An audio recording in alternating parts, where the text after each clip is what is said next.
बिस्मिल्लाहिर्रहमानिर्रहीम। अस्सलाम वालेकुम नाज़रीन, आप देख रहे हैं तीन। रिजवान गलज़ई साहब और सदीक जान साहब हमारे साथ मौजूद हैं। ज़ाहिर है एक खित्ते की सूरत हाल है।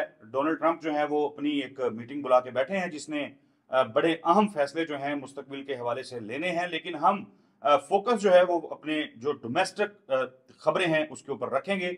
एक तो बड़ी खबर आज आई जब इमरान खान साहब की बहनें उनसे मुलाकात करके आई तो बताया गया कि जो एहतजाजी तहरीक है वो 2 हफ्ते के लिए मौखर कर दी गई है। एक और मामला है जिसके ऊपर हमने पिछली वीडियोस के अंदर बात की थी, जो कि खैबर पख्तूनख्वा के बजट के हवाले से है। हमने उस पर स्पेसिफिकली कहा था कि इमरान खान साहब का जो ट्वीट आया था उस ट्वीट में बजट पेश ना करने से मुतालिक जो है वो कहा गया था। लेकिन बजट फिर पेश हुआ, हमने उसके ऊपर बात की। आज जब इमरान खान साहब की बहनें मुलाकात करके आई तो फिर उन्होंने बताया कि इमरान खान के इल्म में था और वो जानते थे कि बजट जो है वो पेश कर दिया जाएगा। इस पे अली मीन गंडापुर साहब और दीगर जो पार्टी कारकुनान हैं, रहनुमा हैं, वो भी बात कर रहे हैं। गंडापुर साहब ने कहा जी कि लोग गुमराह करते हैं, गुमराह करने वालों से बचें, इनको पहचानें। और साथ ही उन्होंने कहा कि ऐसे लोगों को फॉलो करने की बजाय इनको फिक्स करें। तो ये क्या मामला है, क्या सूरत हाल है? रिजवान गलज़ी साहब, सर सदीक जान साहब ज़ाहिर मौजूद हैं। तो एहतजाजी तहरीक सदीक जान साहब जो 2 हफ्ते के लिए मौखर की है, पहले तो इस पे जरा बताएं कि कैसे देख रहे हैं, कितना अहम मामला है ये? देखिए, मैं एहतजाजी तहरीक वाली बात पे जाने से पहले ये जो बजट वाला मामला है ना, इस पे मैं आपको एक अर्ज़ कर दूं, मैंने इस मामले पे ना तो कोई ट्वीट किया, ना ही मैंने किसी व्लॉग में इस पे बात की। हालांकि आपको पता है कि मैं अली मीन गंडापुर साहब का बड़ा शदीद नाकिद हूँ, लेकिन मैंने इसलिए बात नहीं की क्योंकि मुझे ये ज़ाती तौर पर कन्फ्यूजन थी कि ठीक है, इमरान खान साहब के ट्विटर पे ट्वीट आ गया कि जी बजट पेश नहीं होगा। लेकिन वहीं पे इस ट्वीट के बाद मेरा ख्याल है मीन गंडापुर साहब की एक इमरान खान साहब के साथ मुलाकात हुई थी। और दूसरी बात यह है कि देखें, बजट पेश होना और पास होना दो मुख्तलिफ चीज़ें हैं। तो मेरा अपना ज़ाती तौर पे ये ख्याल था कि ये पीटीआई की हिकमत अमली को दुरुस्त नहीं थी। आप एक चीज़ देखें ना कि पीटीआई का इस वक्त जो सोशल मीडिया का जो फोकस है ना, वो जैसे हमारे कुछ मौलवी होते हैं ना, जिनका रिजवान गलज़ई साहब हर वक्त काम होता है लोगों को दायरे इस्लाम से खारिज करना, ठीक है। तो पीटीआई के कुछ अकाउंट्स हैं जिनका हर वक्त काम जो है वो कुछ लोगों को पीटीआई से निकालना है। अच्छा, इसमें भी कोई शक नहीं है कि पीटीआई की जो बाहर लीडरशिप है ये कंप्रोमाइज है, इसमें कोई दूसरी राय नहीं है। ये बुज़दिल है, इसमें कोई दूसरी राय नहीं है। लेकिन अब पीटीआई के सोशल मीडिया पे ना कुछ ग्रुप्स बन गए, एक ग्रुप उस तरफ है, एक ग्रुप उस तरफ है। वो ग्रुप उसको अटैक करता है, वो ग्रुप उसको अटैक करता है। अब देखें, अब मैं हूं ना, मैं अली मीन गंडापुर साहब का नाकिद हूं, लेकिन जहां पे मुझे कोई चीज लगेगी कि यार ये काम ठीक कर रहे हैं तो मैं तारीफ करूंगा कि यार ये बात उनकी ठीक है। जहां गलत होगी तो मैं कहूंगा गलत है। देखिए, मैं आपको एक चीज बताऊं कि मैंने अब आप देखें ना कि केपी के गवर्नमेंट जो है उसने जो हेल्थ कार्ड में जिन चीज़ों को ऐड किया वो आपके पंजाब में नहीं है। 25 लाख 30 लाख रुपए के प्रोसीजर हो रहे हैं लोगों के हेल्थ कार्ड के ऊपर, और दर्जनों ऐसी चीजें जो उन्होंने की। लेकिन मसला ये है टैक्स कलेक्शन हमने हमने कल भी बात की कि तालीम और सेहत का जो बजट है वो परसेंटेज जो है वो केपीके ने ज्यादा रखी है, पंजाब में कम। बिल्कुल, और 47 अरब का बजट टारगेट था, वो सक्सीड कर गया ऑलरेडी। हाँ, तो अब ना ये वाला मेरा ख्याल है कि एक गैर जरूरी उनके ऊपर एक तनकीद हुई। हाँ, अगर वो इमरान खान से मुलाकात के बगैर बजट पास कर देते या पास करने की तरफ जाते या अभी भी हो जाते तो ये गलत है, क्योंकि इमरान खान ने कैटेगोरिकल कहा है। अब आ जाए इस बात पे कि एहतजाजी तहरीक इमरान खान ने मौखर किया। देखें, इमरान खान ने एक बार फिर, जाहिर है वो जानते हैं इन चीज़ों को, वो प्राइम मिनिस्टर भी रहे हैं और वैसे भी उनका जो एक्सपोजर है इंटरनेशनली उनको चीज़ों का पाकिस्तान में जितने भी इस वक्त लोग मौजूद हैं उनसे ज़्यादा बेहतर पता है। इमरान खान साहब को इस बात का अंदाज़ा है कि चीज़ें इस वक्त बड़ी तेज़ी से खित्ते में ख़राबी की तरफ जा रही हैं और उनके पास अभी मालूमात महदूद हैं अखबारात के ज़रिए। लेकिन क्योंकि उनका पहले अपना एक्सपोजर इस तरह का है, उनकी शख्सियत इस तरह की है कि उनको इन तमाम चीज़ों का पता है कि क्या मामलात हैं, क्या सूरत हाल है। इसराइल के हवाले से उनका मौक़िफ़ हम कई उनकी वीडियोज़ देख चुके हैं, तो इसलिए उन्होंने 2 हफ्ते के लिए मौखर किया। लेकिन मेरा ख्याल है कि इस बात पर जाने से ज़्यादा कि इमरान खान ने तहरीक 2 हफ्ते के लिए मौखर कर दी है, अगर आप मुझसे पूछें कि क्या तहरीक इंसाफ ग्राउंड के ऊपर इस तहरीक के लिए तैयार थी, तो मैं कहूंगा बिल्कुल नहीं। इमरान खान, देखिए मसला इमरान खान का कहां पर आ रहा है। इमरान खान का सबसे बड़ा मसला आ रहा है कि इमरान खान और इमरान खान की बाहर जो टीम है वो आपस में, वो क्या कहते हैं, सिंक्रोनाइज कहते हैं, क्या कहते हैं, वो ही नहीं है ना। यानी देखे ना, इमरान खान साहब जो हैं वो तहरीक का जो अब इस वक्त तक चीजें सामने आई है कि 22 जून से तहरीक का आगाज करने जा रहे थे। 22 जून में कितने दिन रह गए हैं? 4। ठीक है, जिस तहरीक के शुरू होने में 4 दिन रह गए हों, क्या उससे 4 दिन पहले ये हालात होते हैं जो इस वक्त तहरीक इंसाफ के हैं? सही बात है। मुझे एक चीज बताएं आप, कुछ लोगों ने कोशिश की है, मतलब जैसे पंजाब में अली देखें, अब्बास की एक्टिविटी। मसला ये है कि पीटीआई के अंदर ना, जो हम अक्सर बात करते हैं अवामी इशू से डिस्कनेक्ट, सिर्फ एक चीज को पीटीआई उठा लेती ना, ये जो पेट्रोल और डीजल की कीमतें बढ़ी हैं, आपको पता है ये जंग की वजह से नहीं बढ़ी। जी हाँ, उसका तो भी ये मुझे ये बजट की वजह से भी नहीं बढ़ी। ये बजट के, तुम जुलाई के बाद होगा। मैं आपको एक अर्ज करूं, मैं क्योंकि अब मैंने उनसे, अब एक ब्यूरो चीफ हैं और वो इकोनॉमी के बहुत शानदार रिपोर्टर हैं, आपको तो पता चल जाएगा मैं किन का जिक्र कर रहा हूँ, लेकिन मैं उनका नाम इसलिए नहीं ले रहा क्योंकि मेरी उनसे ऑफ कैमरा डिस्कशन हो रही थी, तो मैंने उनसे इजाजत नहीं ली कि मैं आपको कोट कर सकता हूँ। उन्होंने मुझे बताया कि ये जो कीमतें फिक्स होती हैं ना पाकिस्तान में 15 जून को जो हुई हैं, तो होता यह है कि ये रेट लिया जाता है 3 दिन पहले से, 3 दिन पहले का। ये उस वक्त का रेट लिया गया है जब अभी कीमतें नहीं बढ़ी थी इंटरनेशनल मार्केट में। अभी इंटरनेशनल मार्केट वाला इंपैक्ट भी आना है, जो इन्होंने 22 रुपए फी लीटर लेवी बढ़ानी है वो भी आना है। अच्छा, अभी देखें, इमरान खान साहब जो है ना, उनके दौर में लेवी थी 17 रुपए, इस वक्त 78 रुपए। चौधरी साहब ये कर सकते थे कि अगर अभी भी कीमतें ऊपर गई हैं, ये कर सकते हैं कि ये लेवी कम कर दें। अभी 78 रुपए है, अभी 78 रुपए है, और 22 रुपए और जाएगी, 100 रुपए होगी, 100 रुपए होगी। अच्छा, मैं ना इस पे थोड़ी सी बात करना एक और चाहता हूँ। अच्छा, पहले तो आ जाए तहरीक इंसाफ वाला चैप्टर, जरा हम खत्म कर लें। अगर तहरीक इंसाफ सिर्फ इस एक पॉइंट को उठाती कि इन्होंने ये लेवी बढ़ाने जा रहे हैं मजीद, ये जो अभी इन्होंने कीमतें बढ़ाई हैं गलत बढ़ाई हैं, 8 रुपए डीजल, 5 रुपए पेट्रोल, और इससे तबाही आएगी। पहले बजट में जो इन्होंने चीजें की हैं, मुझे बताएं पीटीआई के कितने एमएनएस एमपीएस और टिकट होल्डर्स ने इसके ऊपर बात की है? देखें एक बात की, देखें वो बहुत अच्छी प्रेस कॉन्फ्रेंसेस कर रहे हैं, लेकिन जब आपने किसी स्कैंडल को इशू बनाना होता है तो फिर हर एक उस पर बात करनी पड़ती है, उस पर बात करनी पड़ती है, सिर्फ एक वो बस फॉर्मेलिटी पूरी करने के लिए। ठीक है, और इनकी तहरीक इंसाफ की इसी नाअहली की वजह से आज पंजाब हुकूमत कहती है हमारा कोई स्कैंडल ही कोई नहीं है। अगर कोई हमारा स्कैंडल है तो बताएं कि हमारा आपके पास स्कैंडल है तो। हालांकि ये जो फोटे है ये तहरीक इंसाफ का ही था, इमरान खान का ही था कि एक चीज के ऊपर इतना बात करो जैसे पनामा पे रोज आ जाते। हाँ, तो ये तहरीक इंसाफ का जो है वो मसला है। और फिर ये जो बजट है ना, अगर इसमें होती रिफॉर्म्स, आखिरी बात है, अगर इसमें रिफॉर्म्स होती ना, मसला रिफॉर्म्स क्या होती? हुकूमत कहती है कि हम 22 रुपए फी लीटर पेट्रोल और डीजल पे लेवी इसलिए लगाने जा रहे हैं कि हम इससे जो आने वाले पैसे हैं ना वो 2 जगहों पे खर्च करेंगे। एक, हम जो इलेक्ट्रिक गाड़ियां हैं, बाइक्स हैं, उनको हम इंकरेज करेंगे, और ये पेट्रोल के ऊपर चलने वाले बाइक्स हैं, ये ऐसी गाड़ियां जो ज्यादा माहौल को खराब करती हैं, ये अगले 5 साल में बदतदरीज इनको बंद कर देंगे। और दूसरा, हम ये जो 22 रुपए फी लीटर लेवी लगाने जा रहे हैं, इसके फंड में से हम दरख्त लगाएंगे। यकीन करें मैं इस फैसले को वेलकम करें। लेवी बढ़ाई उन्होंने कहा जी क्वार्टर चमन शराब बनेगी, वो ठीक है, वो भी। अच्छा, उस पे मैं आपको बताऊं, उस पे अब मसला क्या है। बहुत ही जबरदस्त प्रेस कॉन्फ्रेंसेस की 3 उमर अयूब साहब ने, शेख वकास अकरम साहब ने, मुजम्मिल असलम साहब ने, मुबीन आरिफ जट ने, और सलमान खनाजा साहब ने।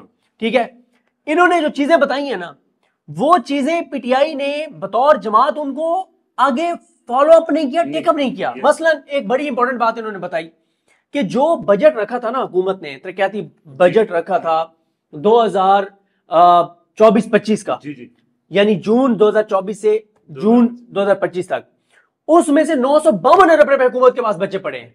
कितने? 952 अरब रुपए। ठीक है, उस पे उमर अयूब साहब ने ये सवाल उठाया, मुजम्मिल असलम साहब ने ये सवाल उठाया कि अगर आपने बलूचिस्तान की सड़क बनानी है, वो 952 अरब तो बचा पड़ा है आपके पास, ठीक है, कैश पड़ा है आपके पास, उसे आप बना लें। तो ये जो आपने नया लगाया, इसकी जरूरत ही कोई नहीं थी। तो ये जो बजट है, किसी बजट के बाद मैंने लोगों में इतना खौफो हिरास और इस तरह नहीं देखा जो इस बजट के बाद मैंने देखा है। इसी एक पॉइंट को तरीके से उठा लेती ना कि इन्होंने पेट्रोल डीजल, अभी तो बजट डिस्कशन हो रही है। रिजवान गलजी साहब देखें, तहरीक एहतजाजी तहरीक सदीक जान साहब ज़रा ठीक कह रहे हैं कि उस तरीके से पीटीआई की तैयारी नहीं थी, लेकिन अब दोबारा से 2 हफ्तों के बाद क्या पीटीआई दोबारा मोमेंटम बनाना शुरू करे तो बना पाएगी? इतने बेहतर तरीके से, बेहतर अंदाज में चीज़ों को लेकर चल रही है। और प्लस एक कमेंट इस पर भी करें कि नौरीन खान साहिबा, इमरान खान साहब की बहन, उन्होंने जब अडयाला से आके गुफ्तगू की है तो काफी आज उन्होंने हार्ड हिटिंग की है। वो अमूमन हमने देखा नहीं है कि वो बहुत सख्त गुफ्तगू कर रही हूँ। उनकी गुफ्तगू जो है वो काफी सख्त थी और उन्होंने कहा भी कि नरम रवैये जो हैं वो अब खत्म, अब हम सख्ती जो है वो लेके आएंगे। सो कैसे देख रहे हैं इन चीजों को? एक और इसमें सवाल ले लें, ये भी एक बात ज़ाहिर है, जब चीजें आगे जा रही हों, तहरीक डिले हो रही हो, बीच में कोई ब्रेक आ जाए, कोई इस तरह की चीज चले, तो फिर कुछ आवाजें उठना शुरू हो जाती हैं कि शायद कोई बातचीत का अमल हो रहा है। तो बातचीत का अमल सदीक जान साहब से मैंने नहीं पूछना, आपसे पूछना है। अच्छा चौधरी साहब, मेरे पास ये खबर नहीं है, लेकिन ये मेरा अंदाजा है।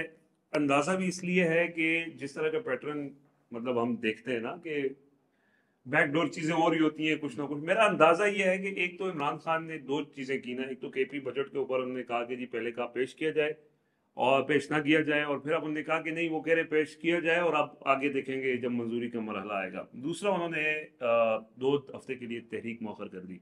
ये दोनों चीज़ें इंडिकेट करती हैं कि कुछ ना कुछ बैक एंड पे चीज़ें हुई हैं जिसकी वजह से इमरान खान ने ये दोनों डिसीजंस जो है वो आज उनकी बहनों के जरिए पता चले हैं। तो मैं अगेन ये कह रहा हूँ कि खबर नहीं है, लेकिन अगर आप डॉट्स कनेक्ट करते हैं और तो ये चीज़ आती है कि ऑल ऑफ अ सडन ये नहीं हो सकता। एक तरफ आप ये कह रहे हैं कि उनको उनके पास उस तरह की एक्सेस नहीं है और उनको सूरत हाल का अंदाज़ा नहीं है, और उनकी बहनों ने आज अडयाला जेल के बाहर ये टीवी चैनल से इसको रिपोर्ट भी किया है और उनकी प्रेस कॉन्फ्रेंस में भी ये सवाल लोगों ने उनसे पूछे हैं। तो जो ईरान अभी इमरान खान का ट्वीट आना है, खैर अब देखते हैं कि उस पर डिटेल क्या ट्वीट होगा या क्या उसके ऊपर बात करते हैं, लेकिन उन्होंने कोई उसके ऊपर बहुत ज़्यादा गुफ्तगू नहीं की। ये उनसे एक सवाल हुआ था, उस सवाल के जवाब में नूरीन खानम साहिबा ने ये कहा। सो मेरा पॉइंट इसके अंदर सिर्फ इतना है, जैसा आपके सवाल का तीसरा हिस्सा भी था कि कुछ ना कुछ ज़ाहिर है चीज़ें हो रही होती हैं पसे पर्दा। जो वहाँ अडयाला जेल के अंदर जो जो वो लोग हैं, जो स्टाफ के लोग हैं, जो ऐसी कोई गुफ्तगू जो है वो सिर्फ रिपोर्टिंग के लिए नहीं, लेकिन डिस्कशन में जब आती है तो पता चल रहा होता है कि वहाँ अडयाला जेल में जो एक्टिविटीज़ हो रही होती हैं और इमरान खान से जो मुलाकातें हो रही होती हैं, ज़रूरी नहीं है कि सारी मुलाकातें रिपोर्ट हो सकें। वो तो आपको पता है वैसे ही एक कंट्रोल्ड इन्वायरमेंट है। तो ये दो चीज़ें इंडिकेट करती हैं कि कुछ ना कुछ जो है वो बैकेंड पे हुआ है। आई नो पता सिद्दीक जान साहब की इस हवाले से मालूमात आपसे बेहतर होती हैं, लेकिन बहरहाल मेरा अंदाज़ा ये है कि कुछ ना कुछ ऐसी चीज़ हुई है जिसकी वजह से ये चीज़ें मौखर हुई हैं। अब ये जो 2 हफ्ते गुजरेंगे ज़ाहिर है, तो उसके बाद दोबारा से एक होगा। तो अगेन उसमें सिद्दीक जान साहब वाली बात से मैं बिल्कुल एग्री करता हूँ कि उस तरह से पीटीआई कुछ तहरीक के लिए जिस तरह फुल फ्लेज तहरीक है, ये तो एक्टिविटीज़ है ना, ये तो अली अमीन गंडापुर ने बेसिकली ऐलान कर दिया कि 22 को हम एक्टिविटीज़ करने जा रहे हैं। फिर पंजाब के अंदर कल एक बड़ा वर्कर्स कन्वेंशन भी हुआ, केपी में जलसा स्टार्ट हो गया। उसके बाद फिर ये भी हुआ कि जी आज कराची में रैली, बहुत बड़ी रैली। जी हाँ। सो वो एक्टिविटीज की हद तक तो है, लेकिन उस तरह से कोई बड़ी तहरीक जिस तरह अभी वो ऐलान तो इमरान खान ने करना है, तो लेट्स सी कि वो अब अच्छा, लास्टली सिद्दीक जान साहब आपकी इजाजत से, क्योंकि हमने इसके ऊपर बात की थी ना कि बजट पेश करना है या नहीं करना, और हमने बड़ी वाज़ेह पोजीशन ली कि अगर ट्वीट के अंदर लिखा हुआ है कि पेश नहीं करना तो देन पेश नहीं करना। हाँ। सिद्दीक जान साहब ने ज़ाहिर है उसमें ऐड किया और कहा कि बाद में उनकी मुलाकात हुई। एक तो अगर गंडापुर साहब की मुलाकात हुई थी और कहा गया कि ये ऑन रिकॉर्ड मुलाकात शायद नहीं है। नहीं, ऑन रिकॉर्ड। अच्छा, ऑन रिकॉर्ड भी है, तो आ जाना चाहिए था कि इमरान खान साहब ने बजट पेश करने का कह दिया है।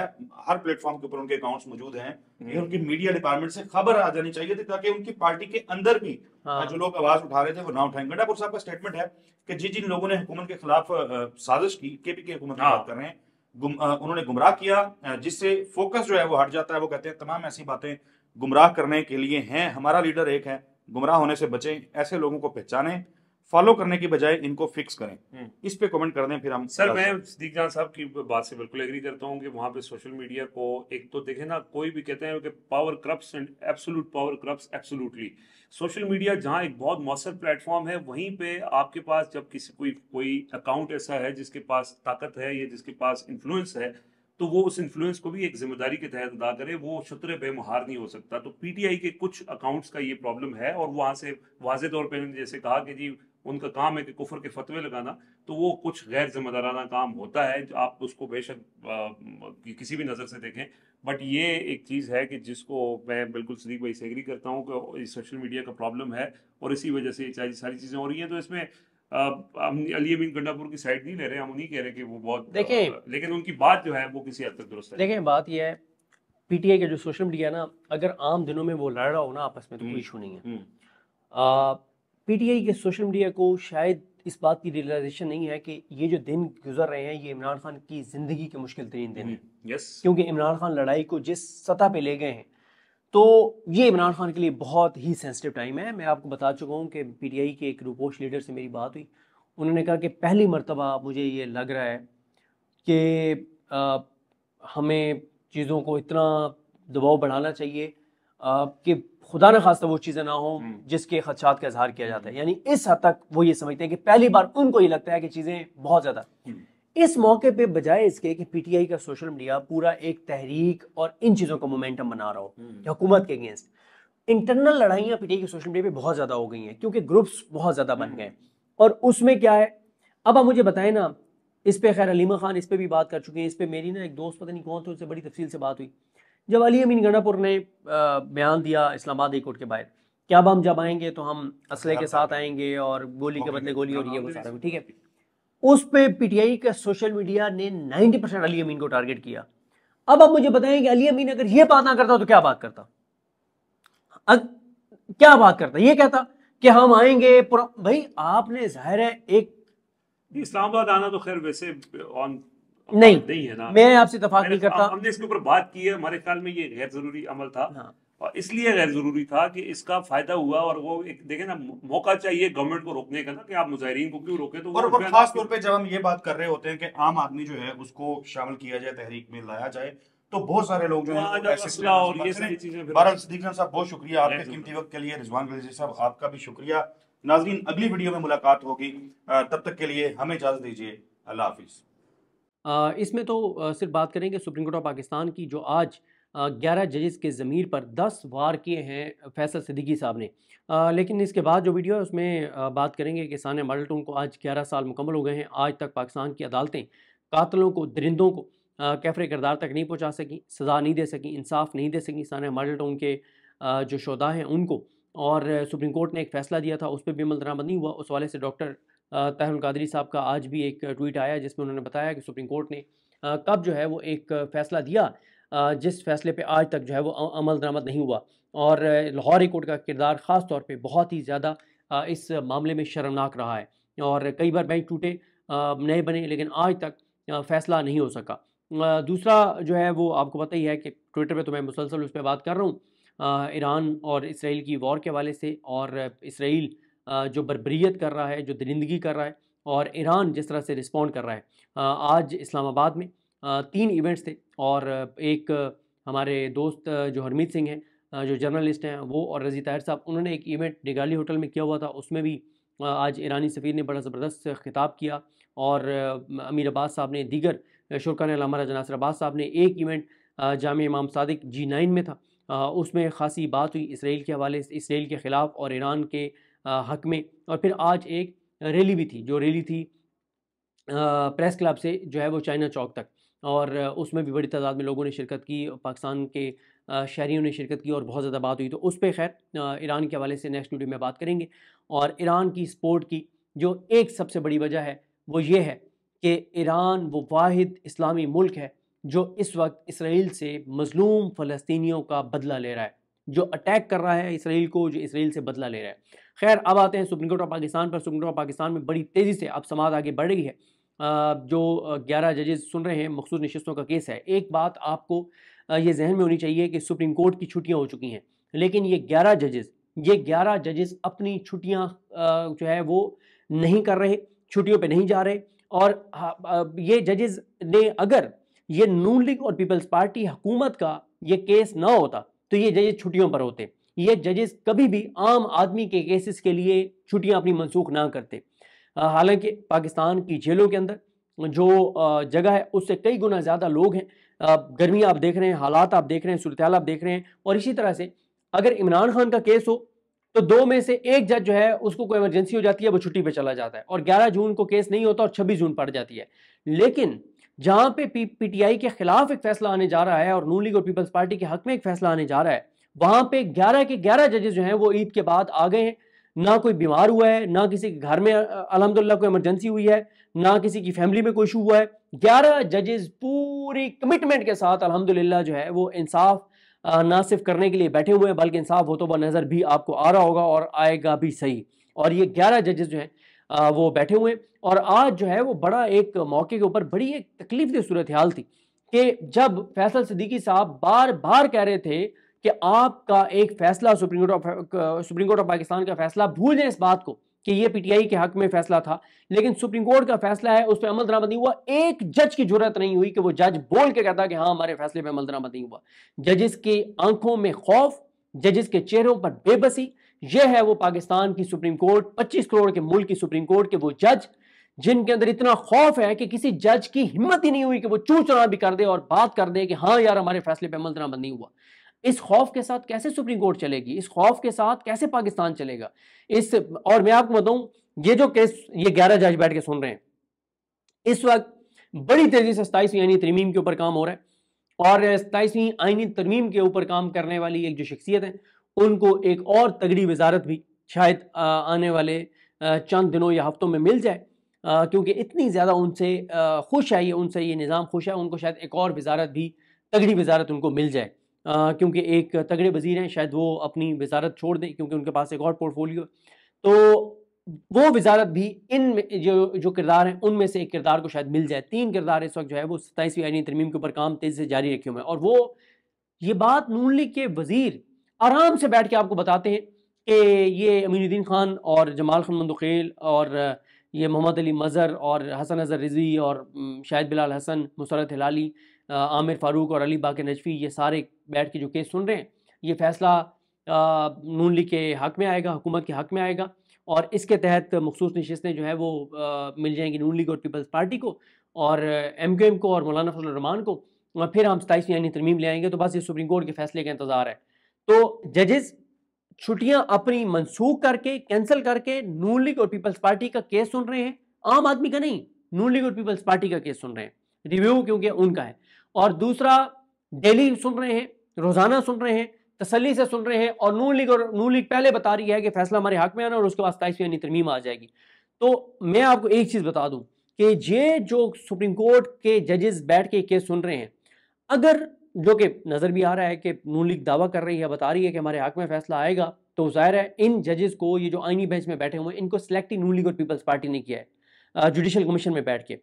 अगर ये फैसला इन्होंने अवाम पाकिस्तान के खिलाफ कर दिया और पाकिस्तान के खिलाफ कर दिया इन जजेस ने फैसला, इस एक फैसले की वजह से लोगों का अदालतों पे पहले ही एतमाद न होने के बराबर है, लेकिन इस फैसले के बाद अदालतों से जो लोगों के अंदर नफरत आएगी, क्योंकि लोग अपनी आंखों से लाइव देख रहे हैं कि जज क्या कर रहे हैं, और लोगों ने देखा कि फैसल सिद्दीकी ने कितने शानदार दलाइल दिए, कोई जवाब नहीं था किसी जज के पास। इसके बावजूद अगर इन जजेस ने नून लीग और पीपल्स पार्टी और MQM और मौलाना फजल रहमान के हक में फैसला कर दिया, अवाम पाकिस्तान की राय को मुस्तरद कर दिया, तो इससे लोगों के अंदर जो नफरत बढ़ेगी अदालतों के खिलाफ, और कानून से जो लोगों का एतमाद उठेगा अदालतों से, उसके बाद पाकिस्तान में जिसको जस्टिफाई नहीं किया जा सकता, ना होना चाहिए, लोग कानून हाथ में लेंगे और लोग कहेंगे क्या कर रहे हैं इन अदालतों में जाके, जिन अदालतों के अंदर ये सारा कुछ हो रहा है। तो ये इन जजेस को ये बात सोचनी चाहिए कि इन जजेस का ये फैसला करेगा कि पाकिस्तान में थोड़ी सी जो अदलिया के ऊपर लोगों का एतमाद है थोड़ा सा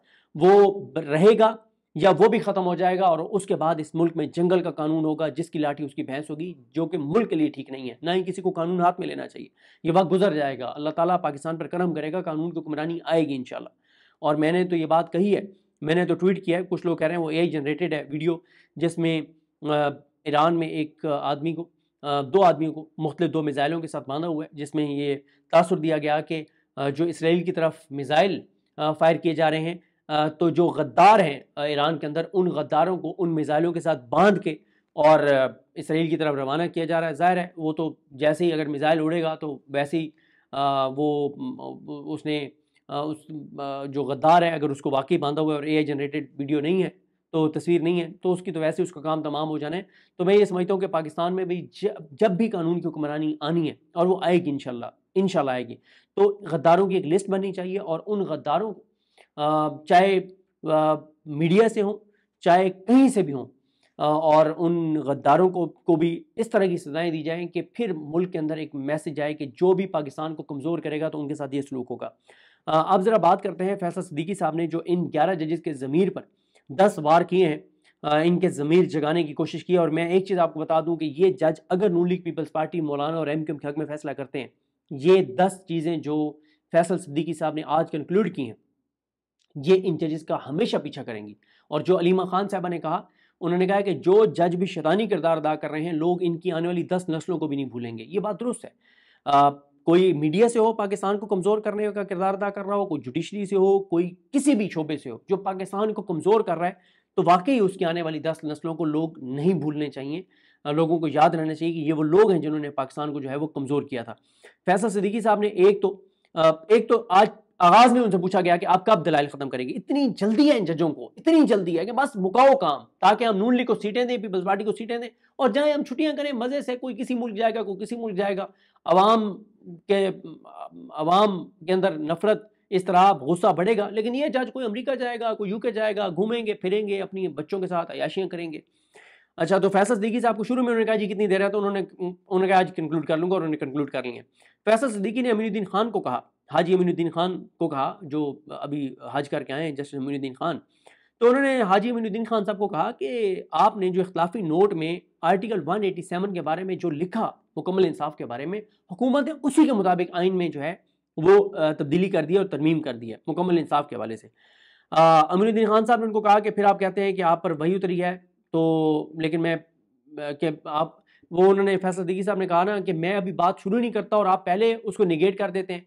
जब मैं पूछता हूं कि आप क्यों निगेट कर रहे हैं, तो आप कहते हैं कि हमें पता है कि आप क्या कहने जा रहे हैं। तो फैसल सिद्दीकी ने कहा कि आपको वही उतरती है कि मैंने क्या आगे जाके कहना है। भाई आप मेरे दिमाग में पढ़ रहे हैं, आप मेरे दिल में उतरे हुए हैं कि आपको पता हो कि मैं क्या कह रहा हूँ।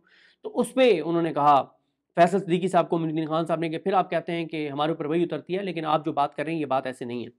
उसके बाद एक और मामला हुआ कि इस पे वसीम मलिक साहब ने ट्वीट भी किया हुआ है कि आप खुद ही फैसला देते हैं और भूल जाते हैं। ये एक दूसरा मामला था जो बहुत इंपॉर्टेंट था। जस्टिस मोहम्मद अली मजहर ने 12 जुलाई 2024 को जो फैसला दिया, ये उन 8 जजेस का हिस्सा थे जिन्होंने कहा कि ये सीटें पीटीआई को देनी है। तो लेकिन वसीम मलिक कहते हैं कि मगर फिर हालात बदले तो मौसूफ भी बदल गए। 26वीं तरमीम हुई तो आईनी बेंच का हिस्सा बन गए। आज नजरसानी दरखास्त में अपने ही फैसले पर सवालात उठाते हुए फरमा रहे हैं कि यहाँ मसला यह है कि आर्टिकल 187 के तहत उस पार्टी को रिलीफ दिया जा सकता है जो अदालत के सामने थी ही नहीं। क्या उस अच्छा, ये मैं आपको एक बात समझा देता हूँ जरा आम फहम अंदाज में। सुप्रीम कोर्ट का एक इख्तियार है आर्टिकल 187 का, आर्टिकल 187 का, जो इख्तियार सुप्रीम कोर्ट को ये कहता है कि सुप्रीम कोर्ट मुकम्मल इंसाफ करेगी। सुप्रीम कोर्ट टेक्निकलिटीज में नहीं पड़ेगी कि टेक्निकल ये सफा लगना था तो नहीं लगा, यहाँ पे ये था तो ये नहीं। सुप्रीम कोर्ट के पास ये आइन ने इख्तियार दिया हुआ है आर्टिकल 187 के तहत कि सुप्रीम कोर्ट मुकम्मल इंसाफ करेगी। अब सुप्रीम कोर्ट ने पीटीआई, क्योंकि सुप्रीम कोर्ट के सामने नहीं थी जब ये 13 जजेस सुन रहे थे केस, मेन केस, जब काजी फाइज ईसा की सरबराही में, उस घटिया आदमी की सरबराही में ये केस सुना जा रहा था, तो उस वक्त सुप्रीम कोर्ट के 8 जजेस ने आर्टिकल 187 के तहत ये सीटें पीटीआई को दे दी। जजेस ने कहा कि ठीक है, पीटीआई का उन्होंने सारा लिखा, लेकिन 7 जजेस ने कहा, 8 जजेस ने ये कहा कि ये मखसूस नशिस्तें पीटीआई की बनती हैं क्योंकि लोगों ने वोट पीटीआई को दिया है। पीटीआई के पास क्योंकि बल्ला नहीं था, तो इलेक्शन कमीशन ने यह किया कि कहा कि क्योंकि पीटीआई के पास बल्ला नहीं है तो पीटीआई बतौर जमात इलेक्शन ही नहीं लड़ सकती। उन 8 जजेस ने कहा कि किसी भी जमात से इलेक्शन का सिंबल ले लेना उस पार्टी को इलेक्शन से बाहर नहीं कर देता। अगर उनके पास एक निशान नहीं था, निशान मुख्तलिफ हो सकते थे, लेकिन पार्टी एग्जिस्ट करती थी तब भी जब उनके पास बल्ला नहीं था। तो उन जजेस ने कहा कि इन्होंने जब अपने कागजात नामजदगी पे लिखा कि हम पीटीआई से हैं, तो इलेक्शन कमीशन ने कहा कि पीटीआई के आप नहीं हो सकते क्योंकि बल्ला आपके पास नहीं रहा। तो उसके बाद जो भी चलता रहा वो आपको याद होगा, फिर बल्लेबाज वाला, सुनीता कौंसल वाला, सारी बातें आपको याद हैं। पाकिस्तानियों को अगर नहीं याद तो इन 11 जजेस में से देखते हैं कितने जजों को याद नहीं है जब फैसला देंगे। तो उस वक्त सुप्रीम कोर्ट ने आर्टिकल 187 के तहत मुकम्मल इंसाफ का इख्तियार इस्तेमाल करते हुए सुप्रीम कोर्ट ने कहा कि जनाब ये मखसूस नशिस्तें हम पीटीआई को देते हैं। अब उस पर डिस्कशन ये हो रही है कि आर्टिकल 187 के तहत सुप्रीम कोर्ट क्या मुकम्मल इंसाफ करते हुए उस पार्टी के हक में भी फैसला कर सकती है जो सुप्रीम कोर्ट के सामने ना हो, या सुप्रीम कोर्ट सिर्फ उन्हीं पार्टियों के लिए 187 को मुकम्मल इंसाफ के पावर को इस्तेमाल कर सकती है जो सुप्रीम कोर्ट के सामने मौजूद हो। तो उस पर आज मोहम्मद अली मजहर साहब सवाल उठा रहे हैं, जिन्होंने खुद उस फैसले के ऊपर दस्तखत किए हुए हैं कि हम ये सीटें पीटीआई को दे रहे हैं। आज वो सवाल कह रहे हैं कि अच्छा ये बताएं कि अगर पीटीआई नहीं थी हमारे सामने तो क्या हम ये फैसला दे सकते थे या देना चाहिए था। तो ये वो बात है। तो फिर उस पर जब उन्होंने कहा मोहम्मद अली मजहर साहब ने कि, तो फैसल सिद्दीकी साहब ने बड़ा जबरदस्त छक्का मारा। उन्होंने कहा जनाब आपकी 2 जजमेंट्स मौजूद हैं, 2 फैसले आपके मौजूद हैं जिसमें आपने उन लोगों को भी रिलीफ दिया है जो आपके सामने पार्टी नहीं थे, जो आपके सामने थे ही नहीं। और फिर उन्होंने बताया कि यही आपके फैसले हैं, यानी खुद ही फैसले दिए हुए हैं जस्टिस मोहम्मद अली मजहर साहब ने। आज वो भूल गए। क्यों?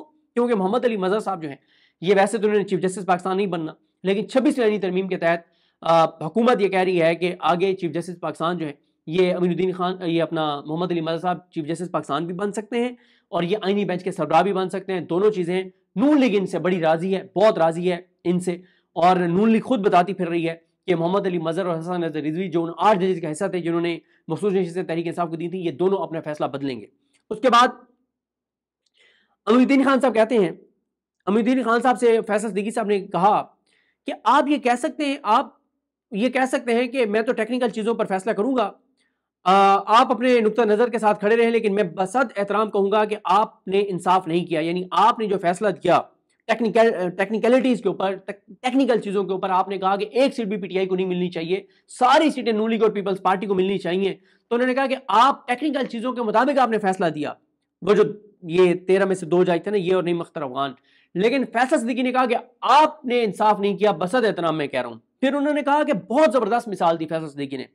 उन्होंने कहा कि अगर आपके सामने 2 बंदे आते हैं, केस कर देते हैं आपके सामने, एक कहता है कि मिज़ार कायद मेरा है, जो मिज़ार कायद की जमीन है वो पूरा एरिया है, दूसरा कहता है मेरा है। अब आप भाई पूरे पाकिस्तान को पता है कि जो मिज़ार कायद जहां पे है वो सरकार की जमीन है, वो रियासत की जमीन है, वो पाकिस्तान की जमीन है।